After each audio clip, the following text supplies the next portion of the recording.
Hi friends, good morning. இது வந்து ஃப்ரைடேவோட vlog தான் பார்க்குறோம். நான் வந்து அமேசான் வந்து டப்பர்வேர் பாக்ஸ் போட்டிருந்தேன். அது நேற்று தான் வந்து டெலிவரி ஆச்சு.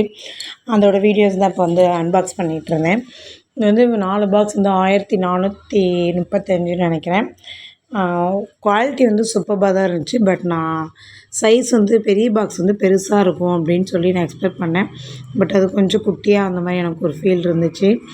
அது வந்து 5.5 லிட்டர் இருந்துச்சு. நான் வந்து தோசை மாவு அரைச்சி வைக்கலாம் அப்படின்னா, அப்போ என் சேனல் பார்த்துருந்தீங்க அப்படின்னா தெரியும், நார்மல் பிளாஸ்டிக் பாடியில் தான் வச்சுருந்தேன். அது ஒவ்வொரு டைமே நான் வந்து யோசிச்சுட்டே இருப்பேன், ஐயோ பிளாஸ்டிக்கில் வைக்கிறோமே அப்படின்னு சொல்லிட்டு. அதனால் சரி டப்பர்வேர் வாங்கலாம் அப்படின்னு சொல்லிட்டு முடிவு பண்ணி இதே ரொம்ப நாள் யோசித்து நம்ம வந்து ஹஸ்பண்டையும் கஷ்டப்படுத்தக்கூடாதுல்ல, நம்மளோட சேவிங்ஸில் பண்ணணும் அப்படின்னு சொல்லிட்டு அப்புறம் நானும் ஒரு முடிவு பண்ணி வாங்கினேன்.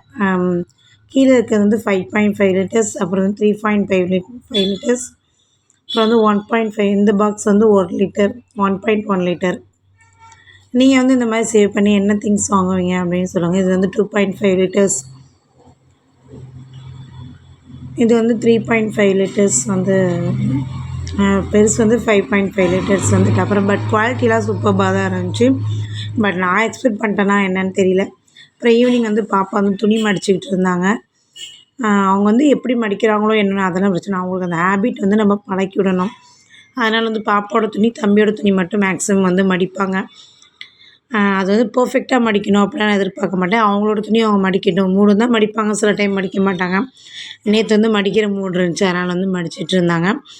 நீங்கள் வந்து ஹஸ்பண்ட் கொடுக்குற அமௌண்ட்டில் வந்து என்ன சேவ் பண்ணி நீங்கள் என்ன திங்ஸ் வாங்குவீங்க அப்படின்னு சொல்லிட்டு கமெண்ட் பண்ணுங்கள். அப்புறம் நேற்று வந்து ஃப்ரைடே வந்து அப்புறம் ஈவினிங் வந்து கோயிலுக்கு கிளம்பலாம் அப்படின்னு சொல்லிட்டு கோயில் போயிருந்தோம். பக்கத்தில் விநாயகர் கோயில் தான், இங்கே வந்து கிளம்பி போயிருந்தோம். கோயிலில் போயிட்டு எனக்கு வீடியோஸ் ஃபோட்டோஸ்லாம் எனக்கு எடுக்க முடியல, ஏன்னா மற்றவங்கள டிஸ்டர்ப் பண்ணக்கூடாதுல்ல. அதனால் வந்து ஃபோட்டோஸ் மட்டும் வீட்லேயே ஃபோட்டோஸ் மட்டும் குட்டி ஃபோட்டோஸ் எடுத்தோம்.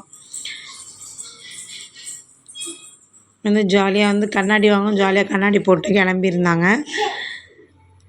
அதோடய ஃபோட்டோஸ் தான் வந்து கிளிப்பிங் ஆட் பண்ணியிருக்கேன். அப்புறம் கோயில் முன்னாடி மட்டும் கோயில் ஃபோட்டோஸ் மட்டும் எடுத்தேன். தேங்க்யூ. வீடியோஸ் வந்து எப்படி பண்ணோம் அப்படின்னு சொல்லிட்டு, இந்த வீடியோஸ் பிடிச்சிருந்து